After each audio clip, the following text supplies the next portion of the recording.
அன்புள்ள ஆண்டவரே, மீண்டும் உம்முடைய பலத்த கிருபை இந்த செவ்வாய்க்கிழமையின் காலை பொழுதை காண்பதற்கு என் தேவன் எங்களை நித்திரை அழைத்து உம்முடைய பாதத்தில் எங்களை ஒப்புக் கொடுத்தீர். நன்றி ஆண்டவரே. வந்திருக்கின்ற எங்கள் ஒவ்வொருவரோடும் உம்முடைய கிருபை இருந்து பாதுகாத்து இந்த நாளை உமக்கு உகந்த நாளாக ஆசரிக்க கர்த்தர் எங்களை பலப்படுத்தும். மீட்பர் இயேசு கிறிஸ்துவின் நாமத்தில் ஜெபிக்கிறேன் நல்ல பிதாவே, ஆமென். அன்பான உடன் அன்பு உள்ளங்களே, மீண்டும் கர்த்தருடைய வார்த்தைகளை கேட்பதற்கு இந்த காலை வேளையை தெரிந்து கொண்டு ஆண்டவருடைய சமூகத்தில் அழைக்கப்பட்டு இருக்கிறீர். வந்திருக்கின்ற உங்கள் அனைவருக்கும் இந்த இனிய செவ்வாய்க்கிழமையின் காலையின் வாழ்த்துக்களை தெரிவித்து தேவ சமூகத்தில் உங்களை வாழ்த்து வரவேற்கின்றேன். கர்த்தர் நம்மோடு இருப்பாராக. வேதாகமத்தில் நாம் பயம் என்ற ஒரு சொல்லை குறித்து இன்றைக்கு தியானிக்கப் போகிறோம். இந்த பயம் என்ற வார்த்தை அநேகருக்கு இருக்கிறது இல்லை. இருக்கிறது என்று சொன்னால் நாம் மரித்து விடுவோமோ, நாம் ஏதாவது விபத்தில் சிக்கி மாண்டு விடுவோமோ என்கின்ற பயம் இருக்கிறது. ஆனால் கர்த்தருக்கு பயப்படுகிற பயம், பெற்றோர்களுக்கு பயப்படுகிற பயம், ஆசானுக்கு பயப்படுகிற பயம், தங்கள் மேலான அதிகாரிகளுக்கு பயப்படுகிற பயம், போதகர்களுக்கு பயப்படுகிற பயம் உண்டா என்றால் சற்று அந்த பயத்தை காட்டிலும் இந்த பயம் ஒரு 50 விழுக்காடு குறைவாகத்தான் உள்ளது. ஆனால் மரணம் என்ற சொல்லை கேட்ட மாத்திரத்தில் வியாதிப்பட்டிருப்பவர்கள் கூட தாங்கள் எப்படியாவது பிழைக்க வேண்டும் என்று மருத்துவமனைக்கு சிகிச்சைக்கு அழைத்துச் செல்லப்படுவதை நாம் பார்க்கிறோம். ஏழை எளியவர்கள் கூட எப்படியாவது நாம் பிழைக்க வேண்டும் என்கின்ற எண்ணம் எல்லோருக்கும் வருவது இயல்புதான். அது தவறு என்று சொல்லவில்லை. ஆனாலும் சிலர் சொற்பொழிவாற்றும் போது அல்லது சிலர் ஊழியத்தின் பாதையிலே தங்களுடைய கடமைகளை நிறைவேற்றுவதற்காக ஒப்புக் கொடுக்கப்பட்ட அரசாங்க பணிகளில் தங்களை ஒப்புக் கொடுக்கும்போது கூட அங்கு நான் தேசத்திற்காக, நாட்டிற்காக நான் பாடுபடுவேன், ஒருவேளை மரணமே எனக்கு நேரிட்டாலும் நான் அதை குறித்து கவலைப்பட மாட்டேன், எதிர்த்து போராடுவேன், அந்த பயம் எனக்கு இல்லை என்பதை சொல்லிக்கொள்வதை நாம் பார்க்கிறோம். ஆனால் நான் இன்றைக்கு சொல்லக்கூடிய ஒரு சத்தியம் என்னவென்றால், மரண பயம் எல்லோருக்கும் வேண்டும். யாரும் நான் மரணத்தை கண்டு பயப்பட மாட்டேன் என்று தயவு செய்து சொல்ல வேண்டாம்.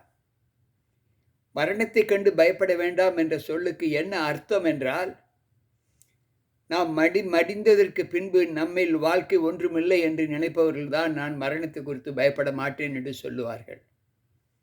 ஆனால் வேதம் கற்றுக் கொடுக்கிற உண்மை என்னவென்றால், நீ மரணத்திற்கு பயப்பட வேண்டும். எந்த விதமான மரணத்தை நீ மரிக்க வேண்டும் என்பதை நீ வாழ்நாளிலே நீ தீர்மானிக்க வேண்டும். அந்த தீர்மானத்தின்படி நீ அதற்கேற்ற வாழ்க்கை வாழ்ந்து காண்பு. அந்த பயம் உங்களுக்கு நம் எல்லோருக்கும் வேண்டும். உதாரணமாக ஆபிரகாம் தன்னுடைய மனைவியை அங்கு அழைத்து செல்லும்போது சகோதரி என்று சொல்லச் சொன்னான். ஏனென்றால் அந்த இடத்தில் வாழ்கிற தேச மக்களுக்கு கர்த்தருக்கு பயப்படுகிற பயம் இல்லை.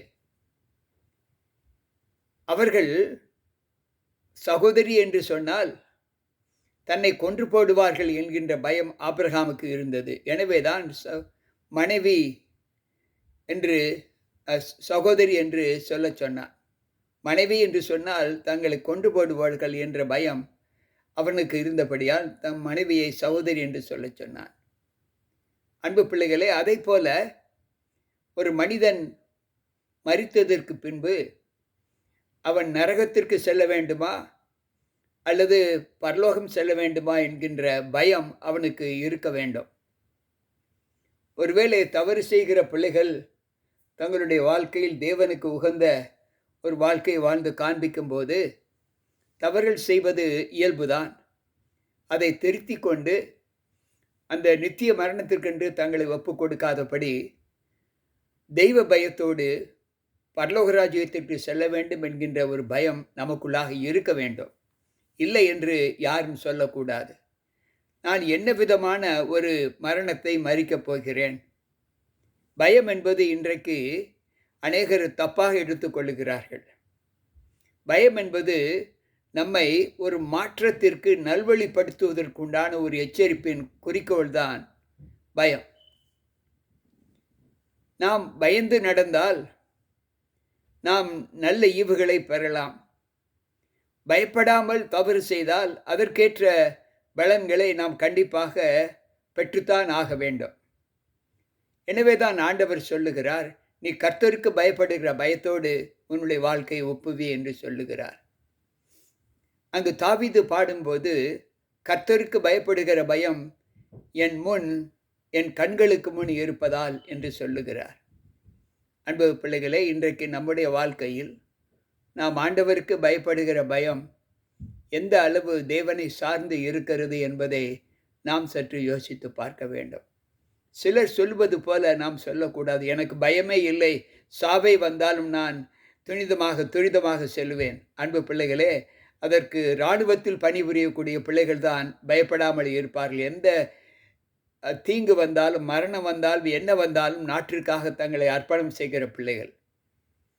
இன்றைக்கு நம்முடைய வாழ்க்கையில் நாம் இந்த பூலோக வாழ்க்கையில் வாழ்ந்து காண்பிக்கிற இந்த வாழ்க்கையை நாம் பெரியோர்களுக்கு பயப்பட வேண்டும், பெற்றோர்களுக்கு பயப்பட வேண்டும், ஆண்டவருக்கு பயப்பட வேண்டும், வேத எழுத்துக்களுக்கு கீழ்ப்படிந்து பயப்பட வேண்டும். பயப்படுதல் என்றால் அதை நாம் ஏற்றுக்கொண்டு நடக்கிற ஒரு அனுகூலத்தை தான் பயம் என்று சொல்லுகிறார்.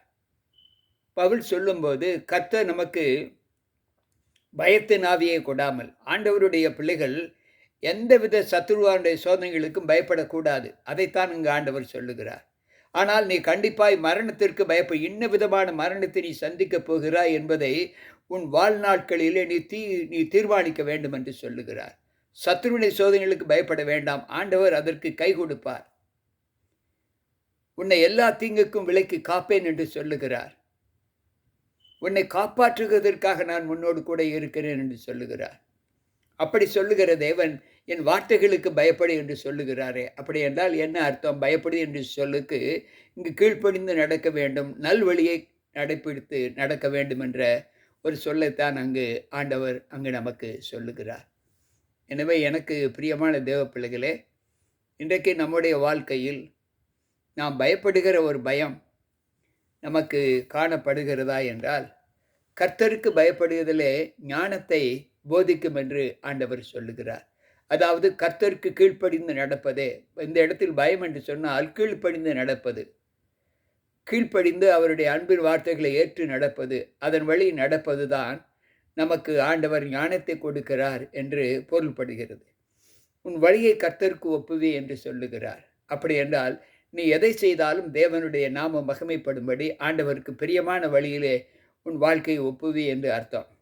அப்படி என்றால் கீழ்ப்படிந்து நடக்கக்கூடிய அனுபவத்தை நாம் பெற்றிருக்கிறோம். எனவே நீங்கள் மரணத்தை கண்டு பயப்பட வேண்டாம் என்று நான் சொல்ல மாட்டேன். வேதம் அப்படி ஒரு நாளும் சொல்லவில்லை. நீ மரணத்தை கண்டு பயப்பட வேண்டும். என்ன விதமான மரணத்தை நீ சந்திக்கப் போகிறாய் என்பதை நீ கண்டு பயப்பட்டு நீ உன் வாழ்க்கையை மாற்றிக்கொள். நன்மை செய்தால் மேன்மை இல்லையோ, நன்மை செய்யாதிருந்தால் பாவம் வாசல் படியில் படுத்திருக்கும் என்றுதான் ஆண்டவர் சொல்கிறார். அப்படி என்றால் நாம் நன்மை எது என்பதை அறிந்து பயப்பட்டுத்தானே ஆக வேண்டும். நாம் நன்மை செய்தால் நமக்கு மோட்சம் கிடைக்கும், தீமை செய்தால் நமக்கு நரகம் கிடைக்கும் என்பதை அந்த பயம் நமக்கு வேண்டும்.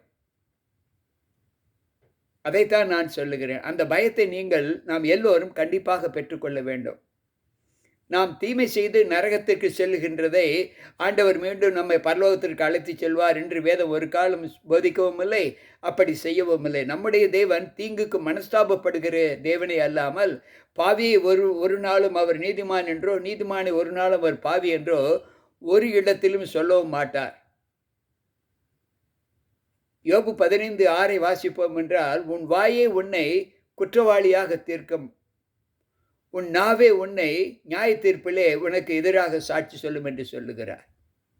எனவே நம்முடைய வாழ்க்கையில் நாம் ஆண்டவரை பற்றி வாழ்ந்தாலும் நமக்கு மரண பயம் கண்டிப்பாக வேண்டும். நாம் என்ன மரணத்தை நாம் ஏற்றுக்கொள்ளப் போகிறோம், அந்த மரணத்தினால் நமக்கு விளையக்கூடிய ஆசீர்வாதம் அல்லது தீங்கு என்ன என்பதை அறிந்து இந்த பூலோகத்திலே நாம் பயத்தோடு வாழ வேண்டும் என்று ஆண்டவர் போதிக்கிறார். அப்படிப்பட்ட வாழ்க்கையை இந்த நாளிலே நாம் வாழ்ந்து எந்தவித தீங்குக்கும் நாம் நம்மை ஒப்புக் கொடுக்காதபடி ஆண்டவருக்கு ஏற்ற அனுகூலத்தை நாம் பெற்று வாழ, கர்த்தருக்கு பயப்படுகிற பயத்தோடு நம்முடைய வாழ்க்கை இருக்க, மரணம் எந்த விதமான பயத்தை நமக்கு உண்டு பண்ணும் என்பதை யோசித்து அறிந்து அதற்கேற்ற வாழ்க்கையை வாழ்ந்து காண்பிக்க கர்த்தருடைய சமூகத்தில் நம்மை ஒப்புக் கொடுப்போம்.